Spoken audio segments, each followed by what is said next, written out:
Grilled ഭക്ഷണം കൂടുതലാകേണ്ട അപകടമെന്ന് പഠനം. കനലോ വിറകോ ഉപയോഗിച്ച് പാകം ചെയ്യുന്ന ഭക്ഷണം കൂടുതലായി കഴിക്കുന്നത് ശ്വാസകോശ സംബന്ധമായ അസുഖങ്ങൾക്കിടയാക്കുമെന്ന് ഓക്സ്ഫോർഡ് യൂണിവേഴ്സിറ്റി നടത്തിയ പഠനത്തിൽ വ്യക്തമാക്കുന്നു.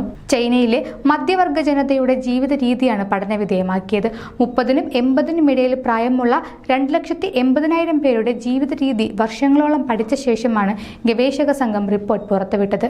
ഇവരിൽ ഏറെ പേരും കൽക്കരിയോ വിറകോ ഉപയോഗിച്ച് ഭക്ഷണം പാകം ചെയ്ത് കഴിക്കുന്നവരായിരുന്നു. കരിയോ വിറകോ കത്തിക്കുമ്പോൾ ഇവയിൽ നിന്നും സൂക്ഷ്മമായ പദാർത്ഥങ്ങൾ ഭക്ഷണത്തിൽ കലരുന്നുണ്ട്. ഇത് ശ്വാസകോശത്തെ ദോഷകരമായി ബാധിക്കുമെന്ന് വിദഗ്ധർ പറയുന്നു. യുവാക്കളാണ് ഗ്രിൽഡ് ഭക്ഷണങ്ങളോട് ഏറെ പ്രിയം കാണിക്കുന്നത്.